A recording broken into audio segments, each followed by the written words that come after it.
What is up? Are we live? Can you guys are live. hear us? Yeah, let us know in the chat. You don't know me. I'm Club SongTown. We're trying to work on a theme song, guys. Listen, I would have contributed some lyrics in advance. By making healthcare more affordable, bringing down the cost. I tried to pull up YouTube. Could you hear that? Yeah, no ads. I tried to pull up YouTube, and I guess I'm piping in through my speakers, so that won't work. I'll just have to look at the little screen on the computer. Anyway, hey guys, thank you for showing up tonight. We are excited. I've got a special guest tonight, Michael August, publisher extraordinaire. We're going to bring him up in a second. But before we do that, if you're new to SongTown, we help you level up your songwriting. We're a complete support system for songwriters. So we help you with the craft. We help you hook up with industry when your songs are ready for that. We're always here answer business questions. Or if you just love songwriting, we are songwriters at heart, and we love to work on our craft and get better at songwriting. So that's what we're here for tonight. We're going to bring up publisher Michael August, and he's going to join. He's not only a great publisher, he's also a good songwriter. So I feel like his feedback is often better than what you would get from a typical publisher. Not that publishers don't know what they're doing, but they come from a different headspace. Michael's like us. He's a writer, so he has that dual perspective, and I think you'll enjoy it. So without further ado, let's bring up Michael and get started. Hey folks. Hello. What's going on? Man, I'm first of all, I'm loving the theme song. I think that could need some work. You know what though? You could even make that into a contest, man. Get some SongTown folks to weigh in, you know? You're still right. Yeah, let's do it. No AI demos for the theme song though. We need organic theme songs. Yes. All right. Shall we listen to some songs? Let's get going. Love to. All right. Well, the first song we have up is After Me by Rich Catley. And he wants to know specifically, is this emotionally believable and consistent with the genre? So things to keep in mind. Let's take a listen. What genre is it? We're about to find out. Okay.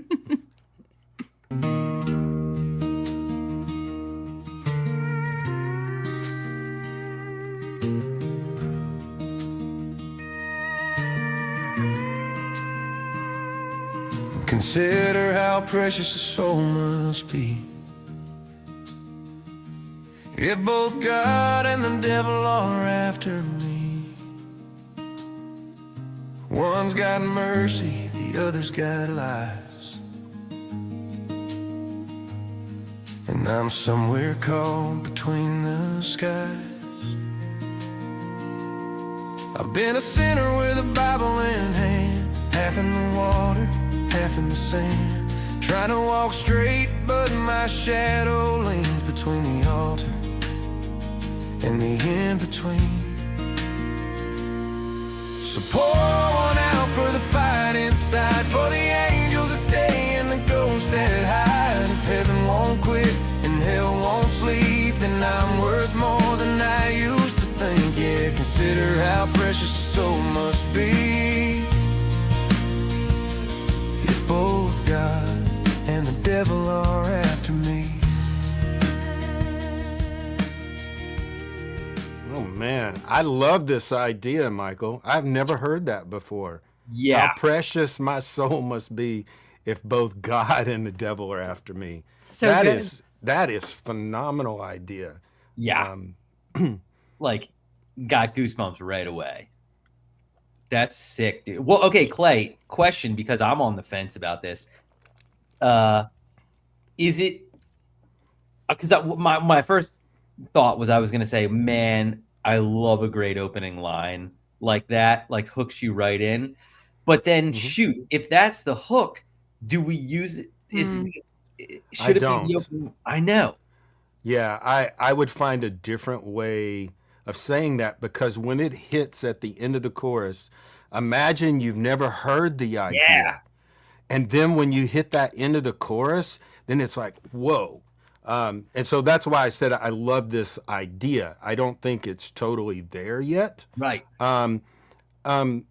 You might start out the idea, like with everybody's got two sides, or I don't know. I just feel like that's giving away the whole punchline in the first line, when it would hit so much harder if it was saved, right?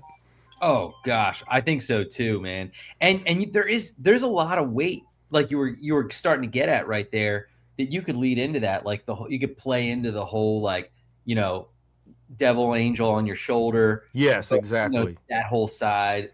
There's one, like, don't say it, but like there's one on each shoulder. Well, yeah. They're pulling on me, like kind of hint at what you're saying, without just coming out and saying it, and then save that for that course. Oh, but these are the kind of ideas as writers that get us excited. If I was in a writing room and somebody brought that idea into me, I would be like, yes. It would just be, I can't put it into words. I love the idea, man. Yeah, same. It's huge, man. That would be one of those ones that you'd bring in and be like, okay, all we have to do is not mess this up. You know, like if you brought this to an artist like Brett Eldridge or somebody that has all that big emotion in their voice, that is a little tortured. I think it's got a lot of nice stuff in it. But yeah, I totally agree. The lyric didn't pull me along. Like, I wasn't totally engaged until I heard the title at the end, and I was like, now we hit something in gold. So if it was my song, Rich, I would start with that and work myself backwards and try to make it more powerful when it hit the end of that chorus. Agree. And like something about, even if we're going to dissect a little more, because I think this is one of those ones that, like, totally worth digging into and like continuing to dig. Second, when it goes to what feels as if it's a kind of feels melodically like chorus too. Did you notice that? Mm-hmm. Like, I did, yes. That was another thing that threw me off, was the melody didn't develop in a way. It almost felt like a chorus too soon. Yeah. But it's the same thing. The verse was premature and the melody was premature. Like, that's a big part of songwriting, Rich, is learning to have the confidence to hold back and not give away too much in the verse so that your chorus has more impact. It's a long verse. I don't know if it has to be that long. It almost felt like when it came in, it was like, okay, is this headed to sync land? But the lyric was, it's just a great idea. I'm loving it. Oh gosh, dude. I mean, I was looking at the chat too. Carrie had mentioned, look at line 1 of verse 2. And it is. She says heavy. I was like, damn, you're really on to something here, Rich. There's like crazy stuff. Man, make that the first line of the song. Could be, right? Someone in the chat said that earlier. I thought it was a good idea. Yeah, I mean, because that gets your attention right away, Rich. I would make that the first line of the song. And because if I heard that as a listener, I'm going, where's this going? Yeah. Totally. Damn. Good stuff, man. Good stuff. What a way to start. Seriously. Did he say if that was an AI demo or not? I don't have that written down. Okay. I will say, I was going to tell everyone, we will hear some AI demos tonight, but all of the lyrics and melody were 100% written by humans. Which is always a good thing. That's cool. Just to let everyone know. And just, I've dived quite a bit, as I'm sure Michael has, into Suno. Very rarely do you get your melody back 100%. So, I mean, the times that I've made it work is literally downloading stems to about 10 different versions that I picked from the 60 that I had it do, and I was able to Frankenstein together a melody that was 99% mine. So just know if if you're particular, like there's I'm into, as a producer, I'm into where every note needs to be, and sometimes it just does not want to sing a note that you got to hear. So just know that when you put it in there, it's not usually coming back like you sang it on your work tape. So I think it'll get there, but it's just not there quite yet. Yep. All right. Should we hear another one? Yeah. Okay. Next up, we got Barstool Trading by Heather Platania. Here we go.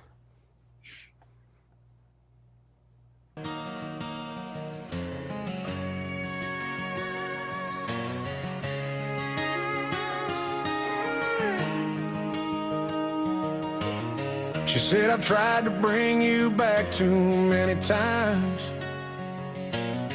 It's your turn to save yourself, not mine. Packed her bag, said, find the man you lost. Left me standing there counting what it cost. Then my boss said, clocking in ain't showing up.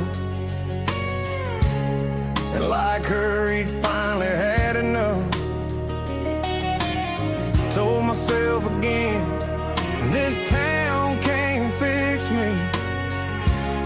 But that bottle sure knows how to trick me. I've been barstool trading town to town, losing everything while I chase one down.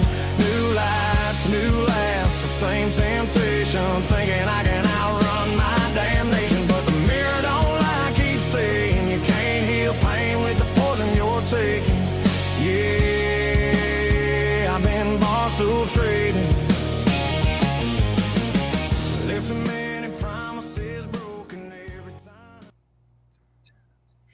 Yeah, very cool. Love the vibe on this one. I like the title. For me, I'm not totally sure that it's paying off. Although I do love, the bookended nature of that. I felt like I wanted it to have some kind of more meaning to the barstool trade, and like, what's he trading? Is he trading this wonderful life for, I mean, I just felt like it needed to have a reason for being said. I don't feel like it really give me a reason other than it sounds like he's just going from town to town on different bar stools. And that's cool, but I think it could dig in and find a little bit more meaning. Totally agree. That's where my head was at. It says pre-chorus, but technically it's just 2 verses in a row. The melody didn't change until the last line of what would be the second verse. Like, I think, Heather, when you go to a pre-chorus, it's usually like a shift in melody and feel that sounds different, but it was pretty much the same melody and vibe as the verse. Also, just thinking out loud here, but like words, it's tough to get away with if we're looking at this through the commercial lens of a hit radio single. It's hard to get away with words like damnation every chorus. Just be a little weary of maybe simplifying the language in that way as well. How so? The damnation, it just sounds like it's a forced rhyme with temptation. Yeah, and just the word itself feels like kind of just, I don't know. Damnation. It's like I don't know if I want to hear it 3 times in 3 different choruses, Yeah. No, it's a big word, man. I know. It's a big word. I mean, I like it. It just. I like small words. Heather, expensive words. No, I'm teasing. I feel like there's more in that title. It just hasn't been brought out yet. And I'm not sure we needed. Yeah, I don't know.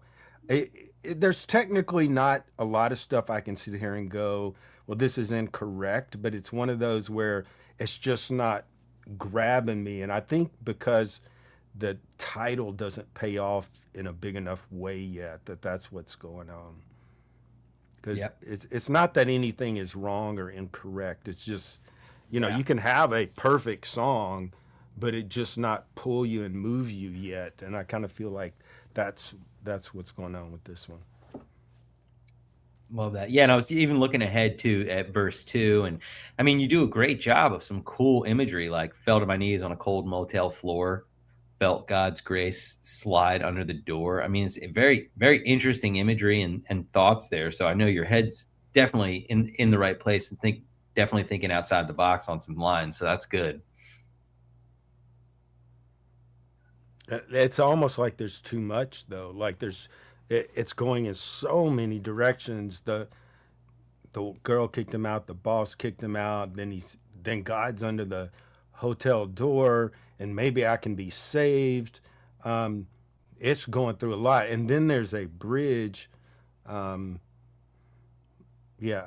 don't know, Heather. I think it just needs to be pared down, and make that bar stool trading mean a little more when it hits.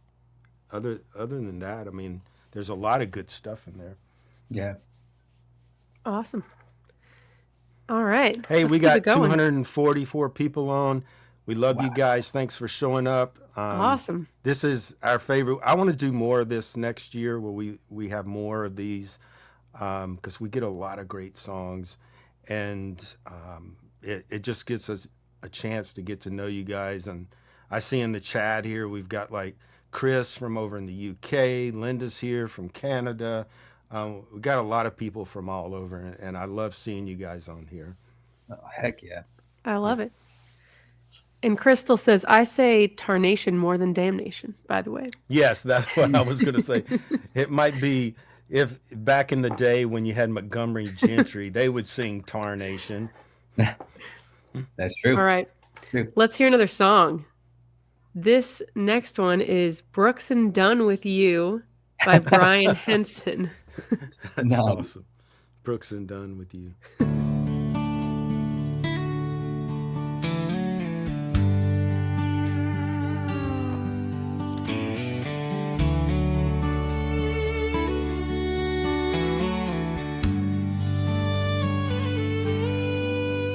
We were kicking up dust down that red dirt road, driving too fast with nowhere to go, listening to my Maria on repeat. I thought that we would be forever, but then I caught you and him together. I just couldn't believe that you would do this to me. But I guess you are the cheating kind. I don't want to make this a long goodbye. I've got to choose to move on from you. I finally figured that out, drinking underneath this neon moon.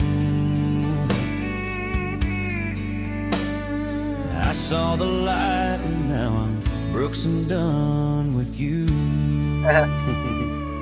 That's cool. Dude, that's pretty cool, man. I mean, shoot, look at all those cheating kind, long goodbye, neon moon. Frick, what else? You had something in the verse. Oh, My Maria. Nice. Yeah, if you know Brooks and Dunn songs, this is right up your alley. Yeah. Man, a good, I mean, out of the box. I love an out of the box title. Because look, I mean, we talk about this all the time with my ed groups. It's like, it's like if you're pitching songs, you're up against thousands for one. Say Cody Johnson. Say you're shooting for Cody.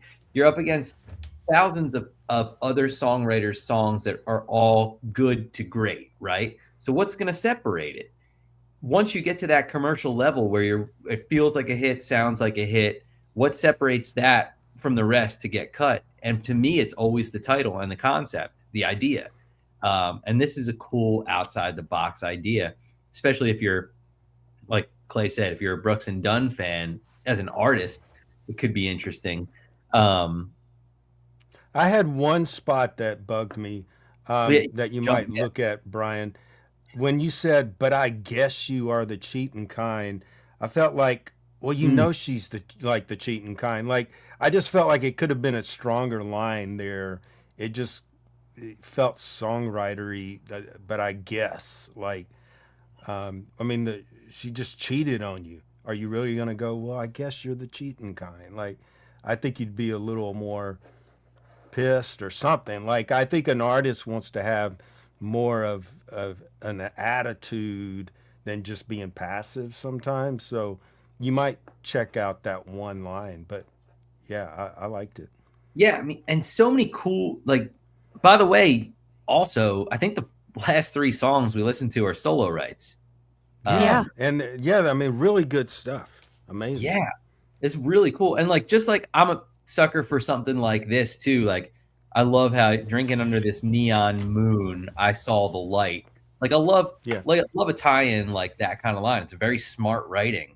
Do you think there's a young artist that would do something like this? That's where I was. Okay, so that's my thought. You literally stole the words right out of my mouth.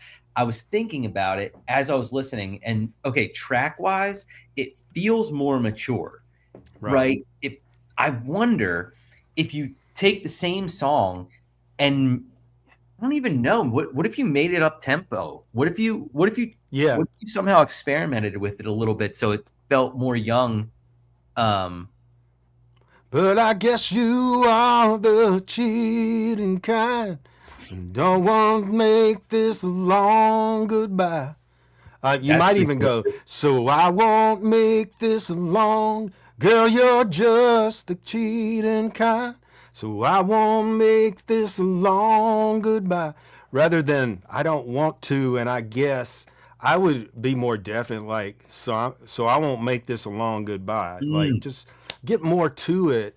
But I definitely could hear this more of that mid-tempo, especially since it's kind of like a Brooks and Dunn thing anyway. Yes. It would definitely be more radio friendly that way. That's a good call. It's an interesting, even title wise, like it felt like it could be, like you said, mid, but good stuff, dude. Really good. Totally. And he Could was also it even curious. be that tempo of like, I saw the light, you know, like, yeah, I don't know. It could be, I don't think you would lose any of the impact of an emotion of the lyric by taking it up tempo. I don't think so either. Very cool. And Brian did want to know, would he need to get this cleared with Brooks and Dunn? Is this a scary territory for a copyright issue or not a problem? I don't think so, because you can't copyright song titles anyway. And I've actually done this in a song. Yeah, please don't get me sued now, but it's been a long time. But no, I mean, I've heard these songs over and over on country radio where they're referencing titles. So I don't think you would have a problem with that. Dude, Springsteen, that Old Dominion song for Another Time, drops like so many. Like, I think you're all right. Yeah, I had a Chris Cagle cut called My Life's Been a Country Song, and it literally, the verses reference tons of country songs. So I think you're all right. Nice. Nice job, Brian. Too, Dolan made a comment, more up-tempo than people think could go along that route too. That's not a bad idea. Not full-on ballad, not full-on up-tempo. Yeah, that's a cool Yeah, thought. not like real fast tempo, no. Yeah, that's interesting. But like almost like a in a way, now that he threw that out there, I'm kind of looking at it through the lens of like a Zach Top or something, you know? Oh yeah. Awesome. All right. Do you have a way to get it to Zach Top? Yeah. If he redid it? Actually, great call. Brian, if you redo this, send it over to Dana@songtown.com, and if it works, then yeah, it'd be cool. Heck yeah. Awesome. Love it. All right, let's keep it going. We have next up Swagger Supreme by Willie Lowe. Nice. You know I got that swagger. Come on. Come on. Woo. Yeah. Swagger Supreme. I'm a god on the scene. My drip stay poppin'. My fit too clean. No. Swagger Supreme. Got that sauce, got that steez. I'm unstoppable. When I stroll into Club Avenue, it's undeniable. Swagger Supreme. Swaggy with the fit. Watch the chain do a dance. Got the Gucci on my back. Louis holding up my pants. Dior on my eyes. Feeling fly up in my jet. Champagne in my glass. It's time to place a bet. Walking like a model, yeah. I'm styling on the brand. Eyes frozen on the wrist. It's a bliss when I land. Supreme. I'm a god on the scene. My drip stay Willie, Wow. you've been listening to Teddy Riley, old New Jack Swing. You even have the orchestra hits in there. So Man. good. That is so Teddy Riley. That's awesome. So great. Really cool, dude. Really cool. I don't even know. Like, I was looking at the chat too. Sync. Yeah, for a portion of me was like trying to think about what, as I'm listening, it's so catchy and fun. I'm trying to think what to do with it. 100%. Like, Sync could be an interesting route for this. It just a few lines in there would make it hard. For example, all the brands that were thrown out there, like Gucci, Dior, the specifics might hold it up in some places, but if you can get that chorus, which mostly is, I'm just looking through when I stroll into Club Avenue, it's undeniable. Like, Yeah, I mean, swagger is a big pitch in sync music that has swagger like that. And you're actually calling it swagger, which is fun. But yeah, that's definitely a niche. But like you said, if you could take those products out, then it would open up a lot of pitches. Yeah, this is cool. Really, really cool. Also great to hear a demo that feels awesome with a real singer. Yeah, I know. I love it. Exactly. And real tracks. Awesome. It gave me when Bruno Mars did that side project. What is it? Sonic. I forget what they were called, but I know what you're talking about. Yeah. Yes. So good. All right. Let's hear the next one. It's called Takes Me Back by Luis Hurtado and Lee Hurtado Jimenez.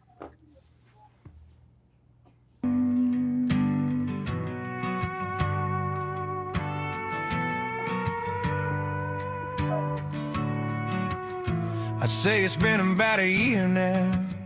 I'm seeing things a little clearer now. I know the reasons why she left. Just dealing with what I can't forget.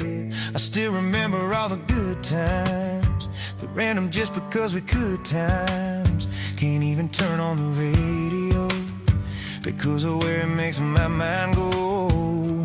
It takes me back to those days at Lake Comanche with a twist top six-pack, throwing them back. We were singing Devil Leopard, drunk and out of tune, pouring our sugar all afternoon. Takes me back to my old red Toyota that I drive all night just so I could hold her hand. Takes me back to when this fool takes me back.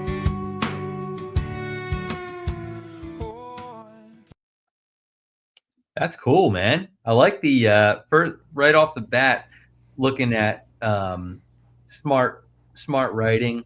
Love how many times you get the hook in that chorus. I appreciate the flip on the hook at the end there. I'm looking to make sure it takes me back to when this fool was wishing she still takes me back. Okay, yeah, just making sure on that. It's pretty cool, man. I don't know. I'm liking. I might want to listen to this one again.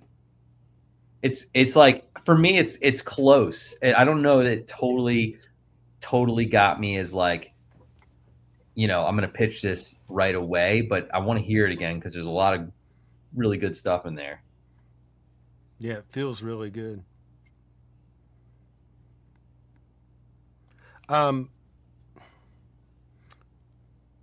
Yeah, there's a couple things with the melody, but this is the kind of song it sometimes can get away with what I'm thinking. So I'm not gonna say anything. Keep it to yourself, Clay. Yeah. Shut up.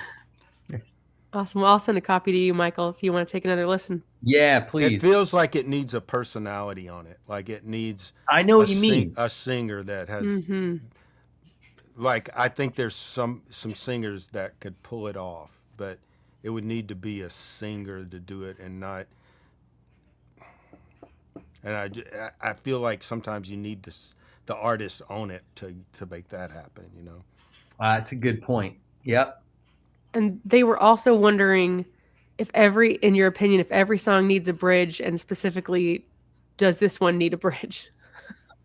I don't think every song needs a bridge. I mean, there are more bridges I've heard recently than there has been the last few years, but I think it's just a matter. If you listen to this whole thing down, I'm seeing what they're talking about. There's a verse, chorus that are both the same. Sometimes, what's cool to do, Lewis and Lee, is that you've got a pretty long chorus. Sometimes it's cool to do a bridge where you change the lyrics on the first half of that chorus.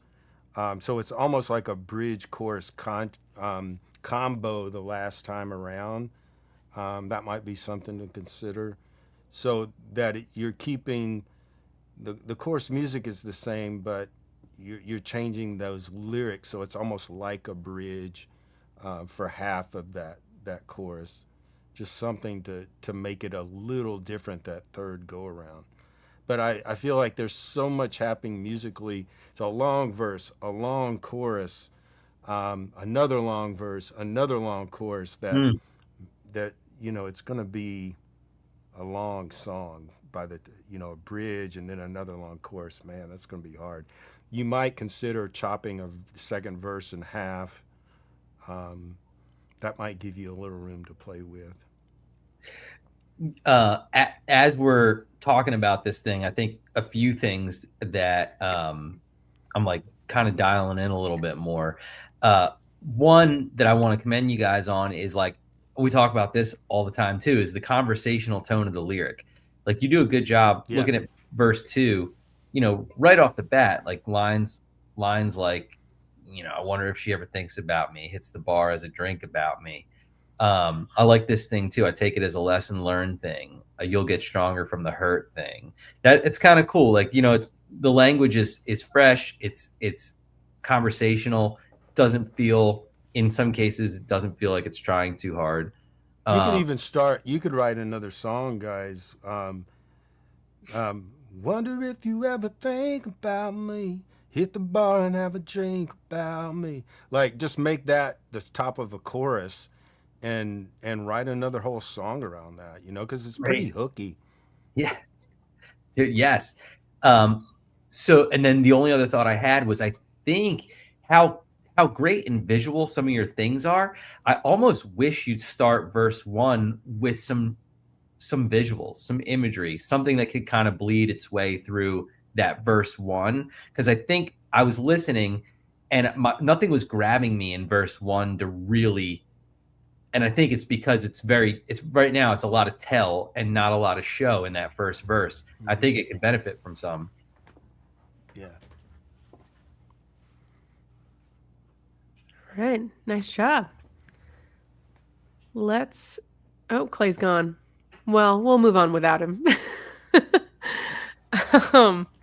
Next up, we have Country Girl Twang by Trey Hester.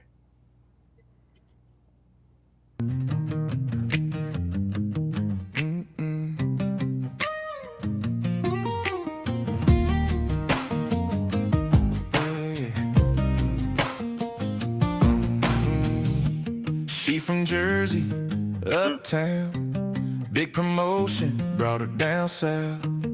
Stilettos, platinum dreams, diamond future, she got the whole thing. Yeah, she knows what she want ain't exactly what we got down here. But she from Jersey, uptown, man, I wish her mama could hear her now. When she gives her head, baby, ain't that all, y'all? Rave a karaoke with a southern drawl, throwing it all on the line, and the boys round here, man, they don't mind when she lean with it, rock with it, from side to side. Dixieland two-stepping like a solid dime. She wearing Tennessee orange and black. Once you get that country girl twang, then you never go back. No, you never go back. That's great. Lee called it out right there. Like, I heard Jersey right away, man, and it's like I was back home. I'm also from Jersey, so I feel as though I can speak to this. Yes. Dude. Wait, Dana, where are you from in Jersey? Central. Okay, cool. I'm from Cherry Hill. Lived in Princeton though for a few years. Nice. And I lived in Manhattan for 13 years. That doesn't count. This isn't about you. You guys would come into the city and just ruin the city on the weekend. You're not part of this, Clay. Yeah. Man, it does so much to love about this thing. I mean, it just feels great. Melodies are awesome. Got a ton of swag to it. Really like how it's in E flat. I'm curious as to if that was a Suno thing where it moved the key, because you don't hear a lot of songs in E flat. I like it. It's really funky and vibey. E flat, the key of E flat has a real R&B vibe that you don't get from D or E. I don't know what it is, but it really fits this style really well. Man, yeah, like this is also one I'd love to hear again. I think it's like, for me, again, it's really it's freaking close. Like things that I'm loving are like just those quick fire lyrics that really, your economy of words are really good. Yeah, you know. Yeah. And yeah, it's very, she from Jersey, uptown. Like, I just like the slang of it, and it's very, she from Jersey, uptown, big promotion, brought her down south. Red stilettos, platinum dreams, diamond future. She got the whole thing. Like, it's so conversational, and like you said, not a lot of words, but it paints a picture. And I think we went through this cycle of just really fast-paced lyrics, and I think that some of it's kind of now changing, and a song like this hits a little harder now. So, good work. Yeah, cool.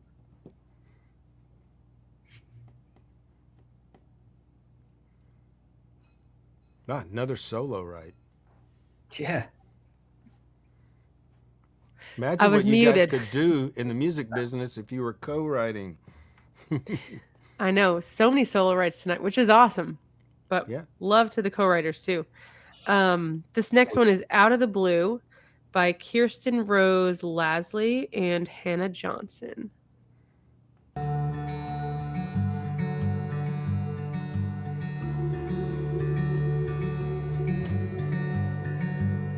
The sky's not the only thing that's blue these days. There's no black and white, I only see one shade. I've lost sight since you packed up my light. Out of the blue, table for one, an empty space where there used to be none. A sapphire sadness, an ocean storm. Will I ever see life in full color once more? How will I make it through and get out of the blue? Out of the blue with you. Nice. Kirsten, great to hear you.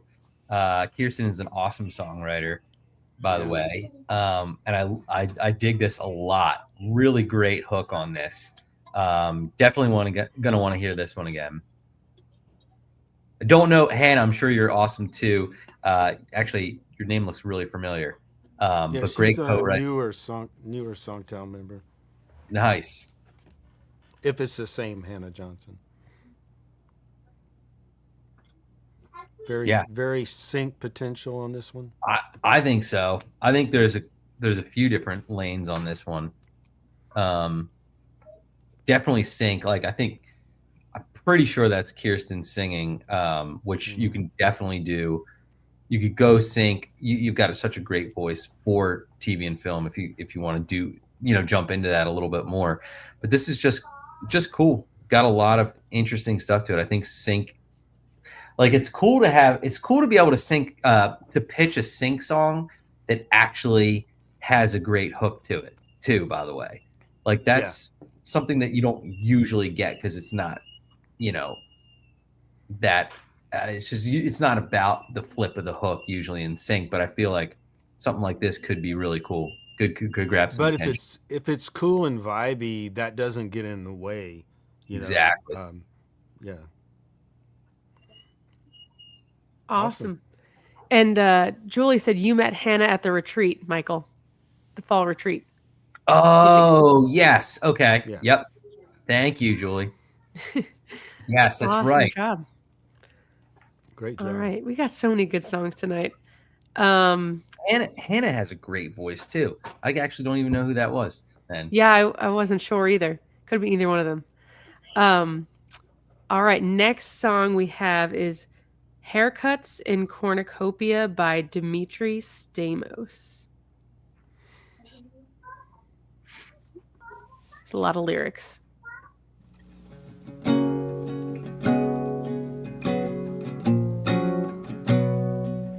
You called me up, you just closed on a house in a nowhere town. Half the world away, putting your roots down. You and Pete are getting married.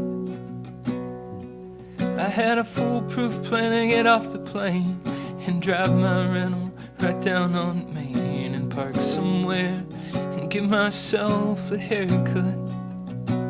I ran into Nick at the lake, he said to turn around. I did a double take, rolling the windows down. This really takes the cake for names of small towns. You got coffee and kayaks, but no place for a haircut.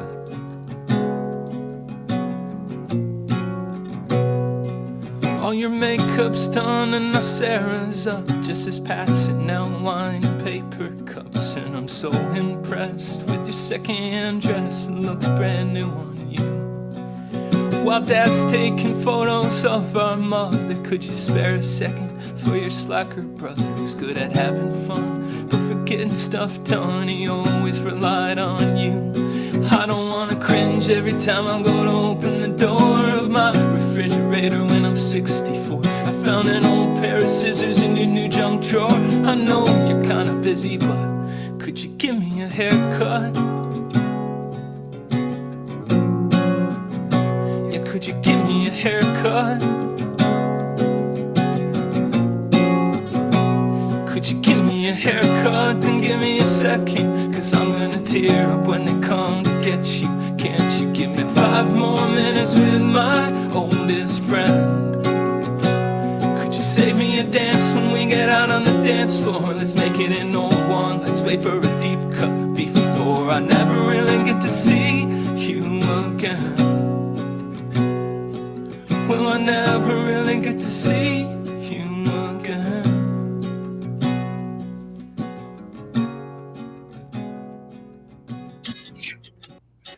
Dude, I'm like a fan. Who Same. who are you? Like, seriously, I love this. This is the artist singing. It's not a song you can run out and pitch. Like This sounds like an artist singing. Oh yeah, like 100%. It's like a modern day like Counting Crows without. That's exactly what I was thinking, Clay. That's my favorite band, and that's why I was like immediately drawn to this. This is really cool, dude. I definitely want to hear more of your stuff. And I agree with Eric here. Bright Eyes is what I heard too. Wow. Mm-hmm. Yeah. Awesome. Really cool. Yeah, but I mean, we should definitely good to make the distinction. Like, this is not something that, it's not like a commercial pitch per se that we would sign and pitch, because it's just a great really cool artist song that I just want to listen to. Yeah. Could there be a place in sync for this? Something like this? I mean, it would be a very narrow sync pitch. However, that said, like, his voice could work really well for sync. Maybe other material, It's just this song is so specific and descriptive that it would be a hard pitch for sync. But I agree, the voice and the stylistic treatment definitely could find a place in sync. Dude, is Dimitri on here tonight? I don't see him in the chat. Man, Good that work, was awesome. Dimitri. Yeah. Regardless, like, have him reach out to Dana. I'd love to hear more songs. Like, send 5 to 10. I want to hear what you're doing. Awesome. Nice job, Dimitri, wherever you are. Let's hear some more. Next up, we have Dirt in Your Church by Shane Lanford. Never heard that title.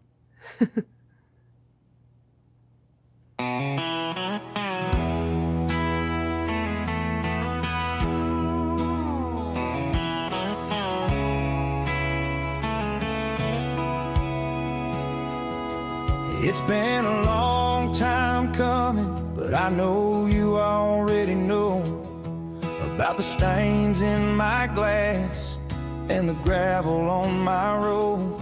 I'm coming in with mud on my boots, wrinkles in my clothes, a worried mind and a thirsty soul. Father, your forgiveness is more than I deserve. Hope you don't mind if I leave a little dirt in your church. I've come to lay down my burdens and everything that hurts. Hope you don't mind if I leave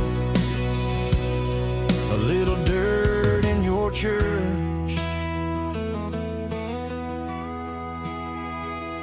They say every sinner has a few. Another killer idea. Seriously. Man, Shane, great idea, Shane. Solo right. It's another solo, right? Yeah. Gosh. Now I'm coming in with the mud. Yeah, I mean, this is it. It feels like it's pretty close. I don't know if it's 100% there. Yeah. I like the double.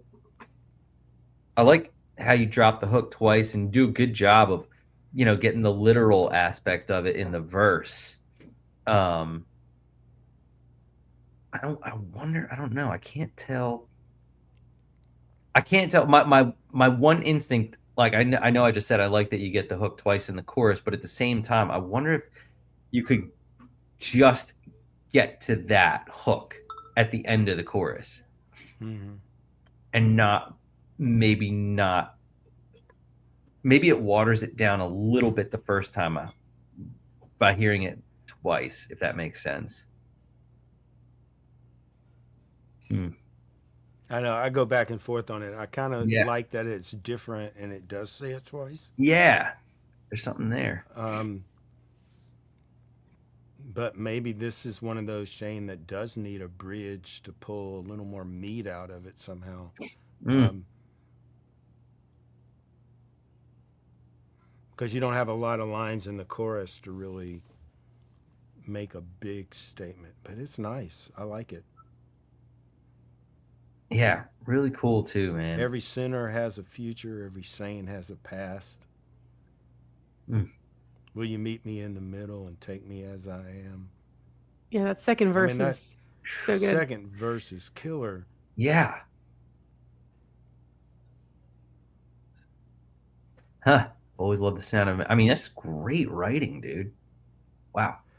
Know what I'm doing? I feel so out of place, but I've always loved the sound of Amazing Grace. I like the first half of that second verse a lot.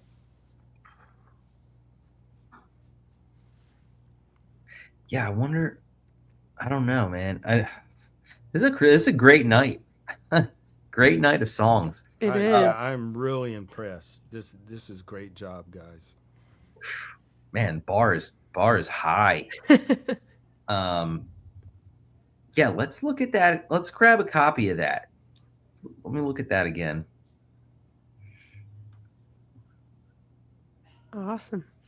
That's cool about the stains. Nice job. Somebody Shane. said, let me chase this for a second, Michael. I don't Please. know what I'm doing. Oh. It's out of place, but I always love the sound of Your Amazing Grace. I think that's a powerful change too. That's a great thought. Yeah. Good work, Shane. Awesome.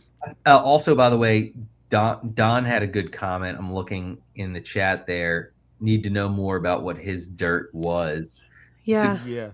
It's valid. Or make a statement where, to the effect that, I know it doesn't matter to you what my dirt is. Like, do we have to know? Because once you start saying what it is, then Right. all of a sudden you take some people out of the equation that are listening. And I kind of like it being vague, but you might cover that argument with something. Maybe that's an idea for a couple lines in a bridge or something. Mm-hmm. To not spell it out, but to say, that it doesn't matter what the dirt is. Yeah. Like you take all kinds, or I hear you take all kinds. I don't know. There's a lot of this is one of those ideas that, as a songwriter, it just gets your wheels spinning, and that's what you want. It's people go, what makes a great song idea? It's really hard to explain a lot of times, but all I know is when I'm in the room and somebody spits out an idea and everyone in the room, your wheels start turning, that's when you're on to something, It's great. Totally. All right. Next up, we have Guilty of Love in the First Degree by Randall Smith. Right. Old Alabama song.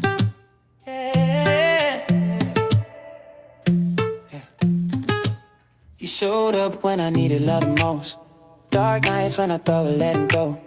Played it cool, but it was all for show. And you already know, yeah. Couldn't let it go, yeah. Every move you make feels subliminal. Try to take it slow, but I lose control. I breathe you in and then I fall below. You're the high that I can't let go, yeah. I don't know if you're in my bloodstream. If they tested me, would I come out clean? Things ain't always what they seem to be. I'm surprised they ain't arrested me. Throw me in cuffs, said it's enough. I'm guilty of love in the first degree. Yeah. tend to yell out, let's call. But we're not done until the moon falls. Yeah, this is cool. Cool. I love lines like right off the top, that chorus. I don't know if you're in my bloodstream. If they tested me, would I come out clean? Like it just feels. It's one of those lines that like don't totally know. It doesn't have to be literal. It's cool. It sticks out. It's one of those just sticky lines that feels really, really interesting. I don't know if it's a total win for me as far as like don't totally know what I would do with it from a pitch standpoint, but I'm curious to know if this is written for pitch or if Randall is the artist here. Yeah. Not really a sync thing in my opinion right now. More just straight up feels like a pop song. Just so you guys know, if you're familiar with SongTown's edge groups, guys, in January we have found a phenomenal LA pop person that's going to run our SongTown pop edge group. Dana can probably tell you more about her, but she manages a lot of great writers out in LA, and it's going to be like a definite thing. So if you're writing more pop music like this, Randall, you might check out the Google SongTown Edge Group, and it puts you working with a publisher. Like Michael runs one of our country groups, and each month you get assignments. Like Michael would say, "Hey, these artists are cutting songs," and you go off and target write for those artists. He'll review the songs. If there's something that he feels like he can work with, then he'll sign and pitch them. But just so you know, if you're one of the guys in the Pop Edge group, we haven't announced it yet, but yeah, we have a major person coming on to run the Pop Edge group. It's going to be really cool. That's awesome. I love it. Yeah. All right. Says, yay. Yay. Yeah, Peter, you're going to like her. She is phenomenal. Yay. All right. Shall we listen to another one? Mm-hmm. Yeah. Okay. This next one is called My Angels Drink Whiskey by John Rolfe.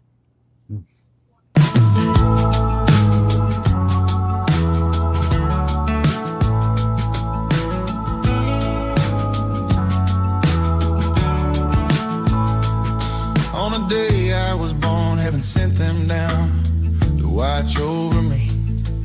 I ain't ever seen them, but they're working even when I am asleep. Without them around, there ain't no doubt that I'd already be dead. A heathen like me can drag those guardian angels right through hell. With all the trouble that I put them through, they deserve a little 90 proof. They must have messed up to get stuck with me. They've been working overtime to earn those wings. Lord knows I put them to the test. I swear I smell them smoking cigarettes. After dealing with a sinner like me, I'm pretty damn sure my angels drink whiskey. My angels drink whiskey. Man, another unique idea. So good. What a great night, man. Are these songs at random or are you picking them? We No, listened to every song submission and they're selected. We got over 200 submissions this time. Yeah. Wow. But there have been some awesome songs. I agree. Yeah. This is so cool, dude. I mean, Really? I would say this is by far the best night of songs we've had in a long time. Really good Totally. job. Man, love this title, dude. Like, man, I don't know. Small little things like maybe first verse, like maybe don't say angels, just save it from the hook, you know? But other than that, there's like, I like the idea of like,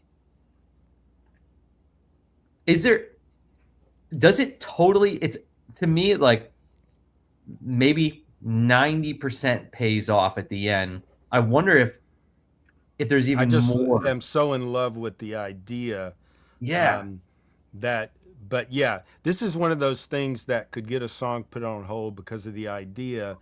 But if it's not totally written 100%, it could keep it from getting cut. So yeah, I think you're right to dig into this. Little things like take the angel out of the verse. We want to allude to who they are, but not give it away yet. Um, Like and like the idea of this thing, is it like is the point of this one that they've worked so hard, like 24/7, like saving me, that they need a they whiskey. need the whiskey, That's what I think it could be. That idea could be honed in a little more to mean that. I swear I smell them smoking cigarettes. Um, like I'm not sure if where that's, how would you know they're smoking cigarettes? I do like the idea of they're gonna need a drink after putting up with me. Like that that makes sense to me. yeah. Yeah, I think yeah, that's that's a exactly, good call. yeah, that's it, man. Maybe drilling down on that aspect of it. Um, and the cigarettes line is fun. I don't know if it's the chorus line or if it's like, or maybe maybe they could use even use a cigarette. I don't know if that's later or whatever, but it's like, Um, you know, So somebody's asking about the Adele, if that would make this harder to get cut. That's in a different genre, so I don't feel like, and it's a slightly different idea. Um, I don't, I don't think it would keep it from getting cut. Tanner Adele. I have not heard Tanner, but um, I maybe don't it think it is. would. Is he in the same genre? Tanner, okay, so she was an artist on Universal in country. She had that Okay. one song, Clay, you might remember, called Buckle Bunny. It Oh, was okay. like kind of like, Yeah, so so Do Angels Drink Whiskey was not a big major song, so I don't think that would hurt it at all. Yeah. yeah, and I think the idea is completely different here. Yeah. Good, it's a good question though, Charlie. Yeah, really cool, dude. This is worth, John, I think this is worth like maybe just giving this a once over. I would say, again, just verse chorus felt at least 90% there. Maybe just drilling down on that idea of like we were just talking about, and getting that thing to pay off even that 10% more, and you got something here, dude. Do you think, Michael? I'm just thinking like if being a solo write, this is amazing, but if Yeah. you were in the room with one or two other killer writers, this would have got flushed out in the room. Like Yes. it would have been okay. We need to drill down on this, and we need to change these lines. Um, that's the beauty of co-writing. But now it's up to you, John, to drill down on this yourself and really nail it. Because I think you're there. But I think when we write by ourselves, sometimes we have to step back and get some perspective and then go back to rewrite it a little bit. When you're writing in the room with other people, someone else has got the perspective and you can do the rewriting on the spot a little easier. But this has got all the makings of something really good. Oh yeah.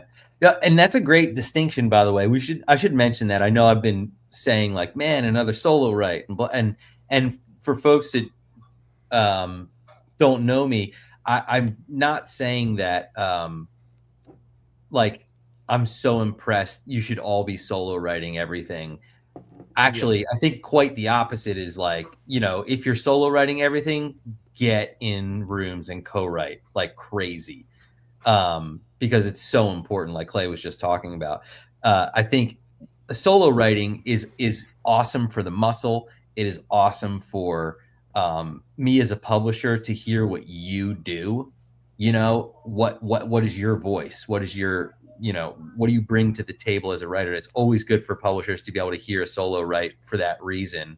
But if we're talking getting commercial cuts, I mean, the benefits of co-writing are just endless, more than just getting better songs, but like it's literally like more access to different rooms, different pitches, different, more people out there working the song. Yeah. And we're not talking about having 11 writers on a song, Like people complain about that. Usually what that is when somebody does an interpolation of a song and then they've got to pay the 4 or 5 writers in the original band that had the song out originally. They're brought in, and then the producer wants on it. That's a whole different thing. But usually in those instances, there's not 11 people actually doing all the writing on those songs, unfortunately. Dude, I just got asked that question yesterday. It was a song that had, I think, something like 11 people on it. And yeah, there's a country song out, a big hit, that was an interpolation song, and it was, I think, Dobie Gray had the original. And what I thought was smart when this is a different one, not the 11 one, but I thought it was smart because that song only had one writer on it. But then I found out that original song is getting 90% of the copyright. Oh, wow.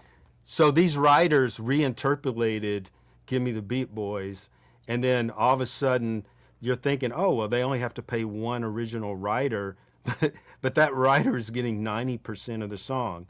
So, yeah, think twice before you do interpolations. Wow. Yeah, that's amazing. And his estate, Mentor's not still alive, the original writer, but his estate, is getting 90% of that. Wow. Yeah. And also want to piggyback on that with in the pop world, you'll see tons of names on songs, and hip hop, by the way.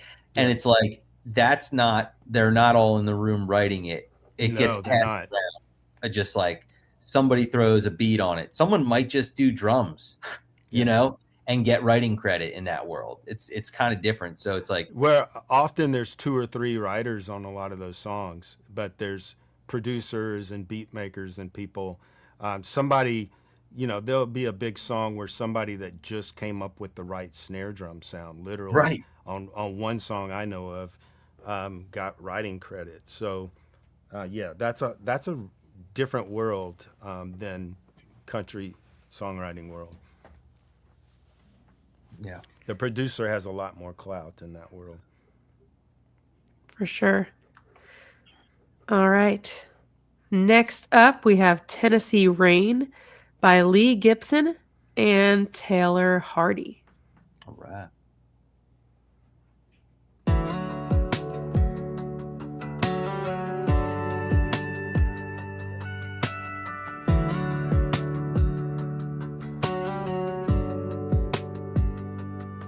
To spend most nights with you in my arms. Now I spend them in a local bar. You and I said we were meant to be, but I guess time changes everything. Now I'm not bulletproof, and whiskey can't cloud the truth. Tennessee rain, trying to come down. I hold it in, I stand my ground. But every shot I take storms through my brain. Now I can't see you through Tennessee rain.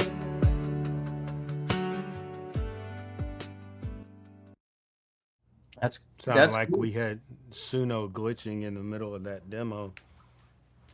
Yeah, for real. I would definitely, I like this. I think it feels like you're onto something. It's a little bit of a hard pitch, just to get an artist to want to cut something like this, as far as like, just being the guy who's in the bar crying.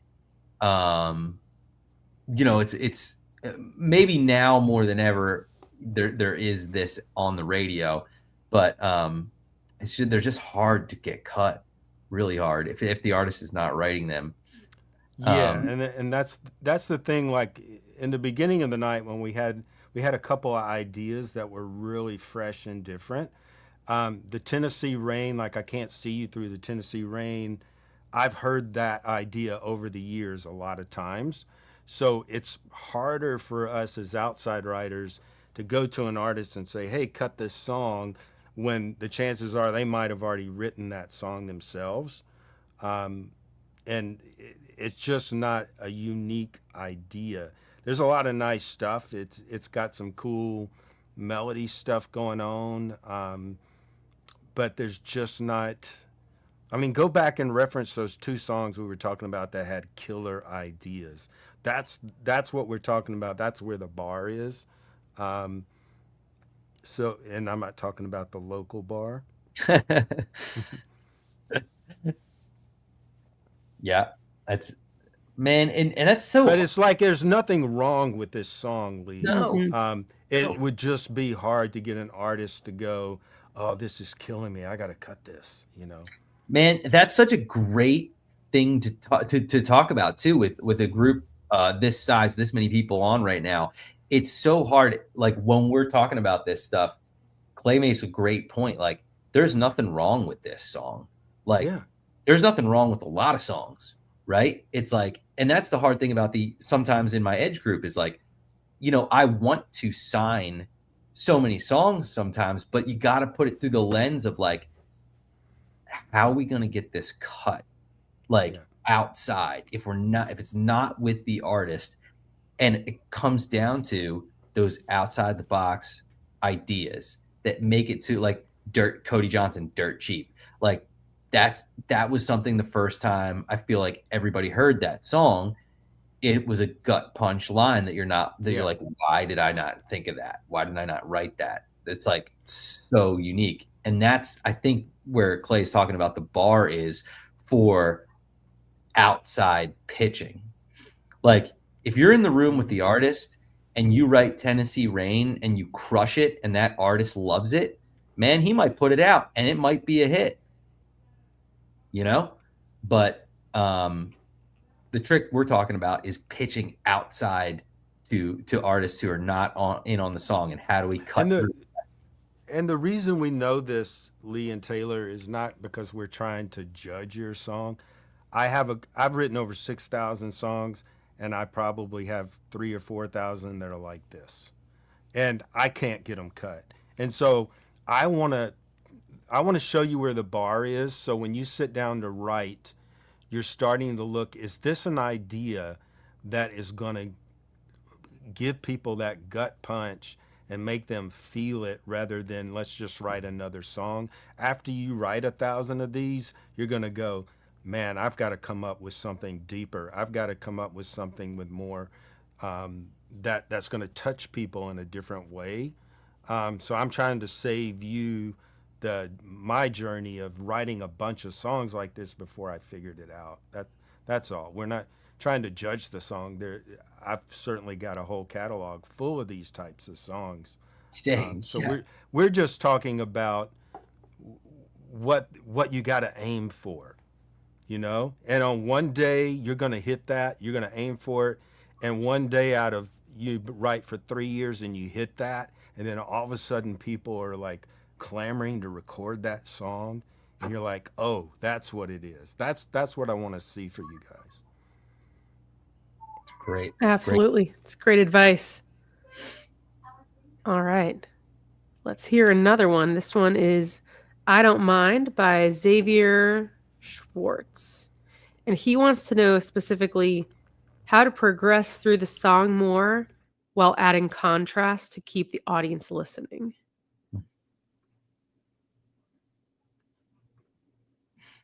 I don't mind listening to the water, if I can hear your voice in the ocean waves. I don't mind walking with the wind, 'cause I know you're right here, my friend. I don't mind watching all the birds fly, if I can see you one more time. But sometimes I stop and ask God why, 'cause this world doesn't feel the same.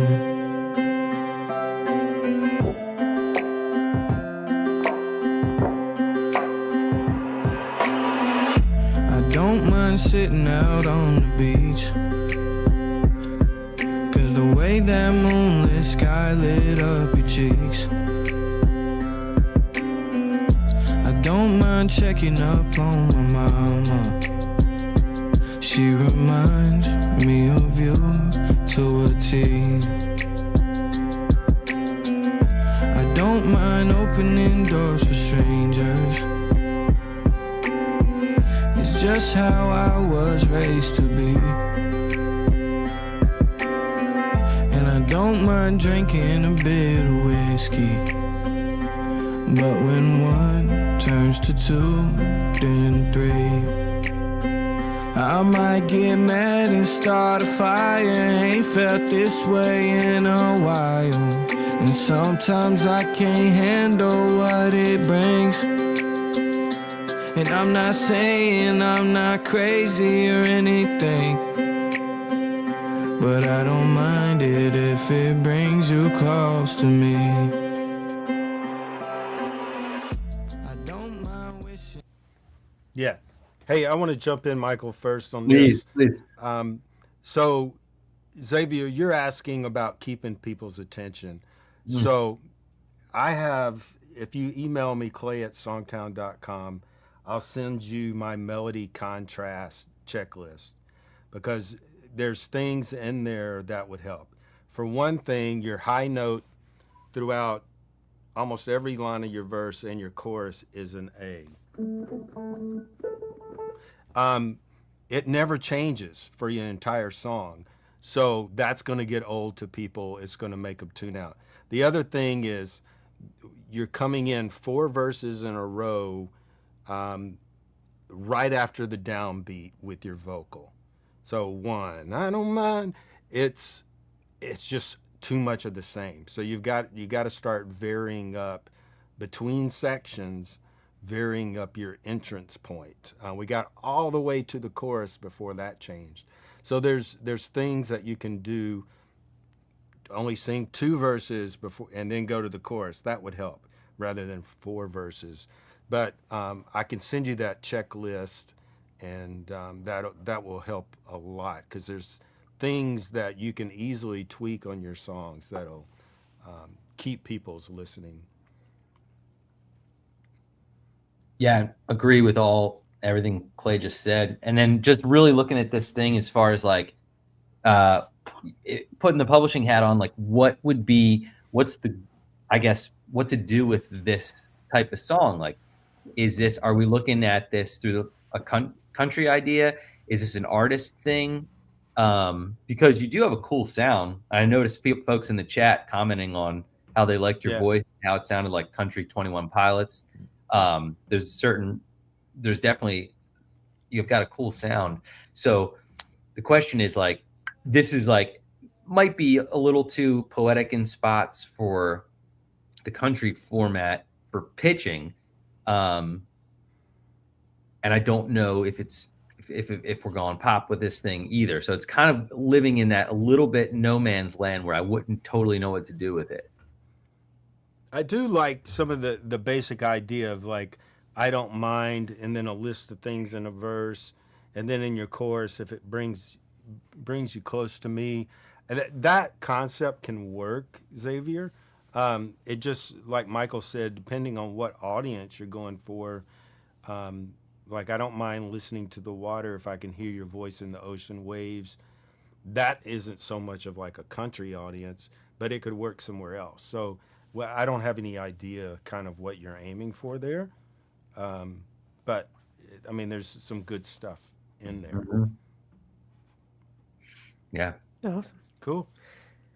We have a few minutes left. Should we do one or two more? What are you thinking, Yeah, Clay? let's do another, and then if we have anybody has questions, then yeah.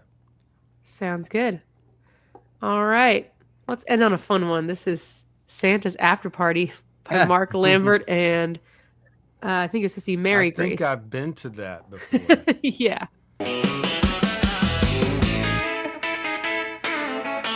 This here's your invite to the hottest gig in town.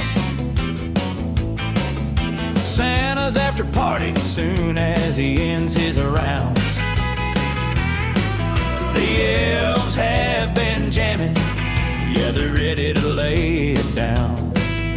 The show kicks off when we hear the hooves hit the ground. Nobody heats up a party like the coolest man there's ever been. Santa's got the northern lights dancing in a big old spin. Polar bears are shaking and swinging, then furry behinds as they're keeping time. Who can say no to that big old jolly laugh and a rosy cheek grin? So if you get the chance, you better be sure to drop in. Blitzen makes a mean old punch.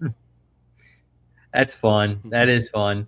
And speaking of fun, I don't know. Did you hear Lee Bryce's Christmas song recently? It's pretty fun. It's like and it's pretty kind of cheeky too.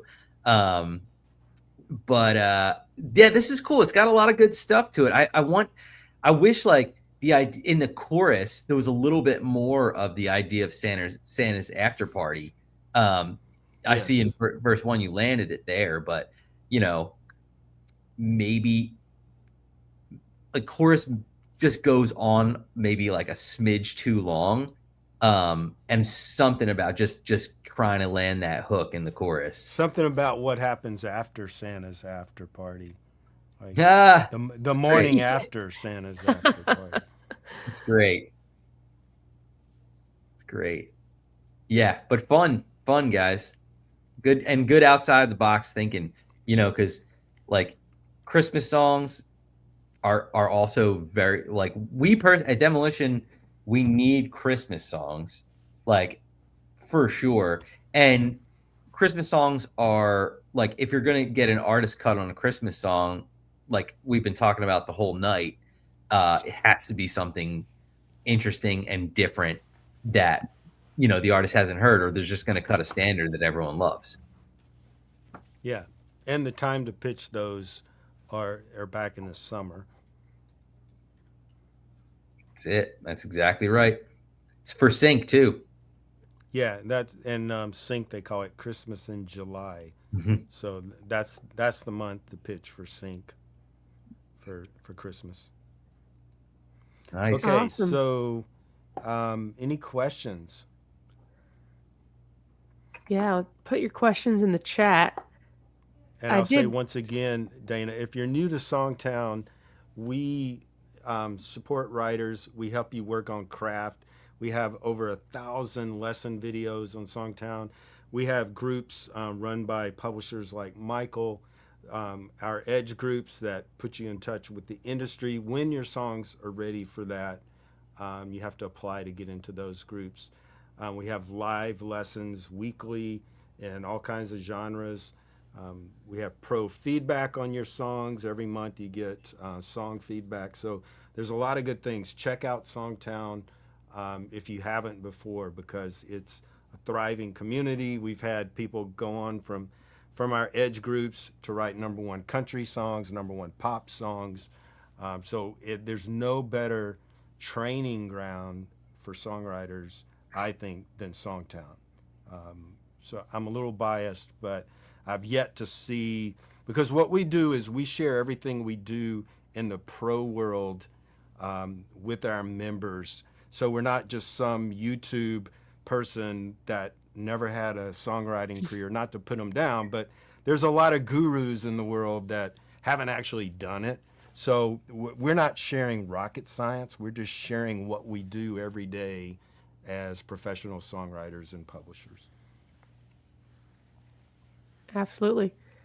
Roy wants to know, what trends are you noticing in country music? What are artists looking for lately? Man, right now, this is probably one of, and Clay, you can speak to this for sure, but I feel like right now is one of the most diverse times in country music. Yes. You know, it's like, as far as trends go, it's even hard to identify because you've got things going on like your Zach Top, your, in that world, you Drake Milligan and Midland and Jade Eagleson, and like, you have that more traditional style thing happening at the same time as you have things like, Morgan Wallen still having, Graham Barnum still having like trap beats and 808s in the songs. I think if I can identify any trend right now, and I don't know how long it's going to last, but I had mentioned that right now I would say there's more breakup, like almost like sad boy country songs than I've heard, in a long time. I think that might be more acceptable than it was years ago. We did a chart study, I did a chart study about 8 years ago with the top 50, and there might have been one breakup song on the charts.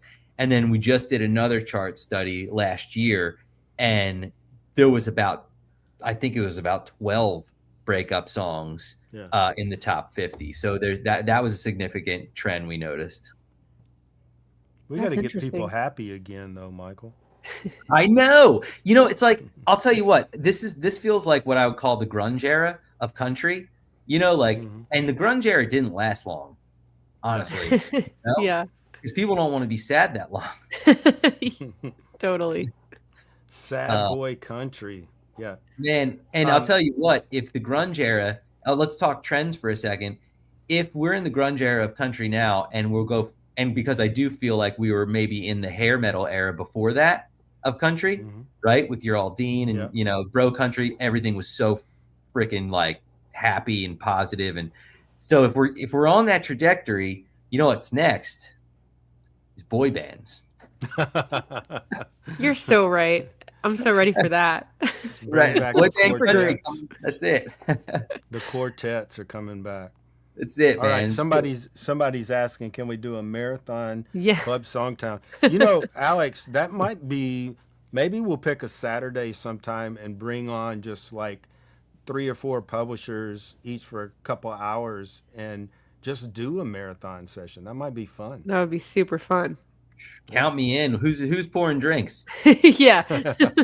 Well, Michael, you'll have to come over to the studio since we're neighbors now. Yes. And we'll just hire a bartender for the day, and we'll listen to songs. I'm in. That's it. It's never this much fun, folks. The music business is never that much fun. Yeah, right. Awesome. All right. Awesome. Okay, thank you. We will see you next time. We're going to be doing this for the first few months of 2026. We're going to be doing them once a month. So we're going to get to a lot more of your songs. Please resubmit the next time. We'll announce that in a few weeks. Awesome. Thanks for tuning in, you guys. Thanks. Bye.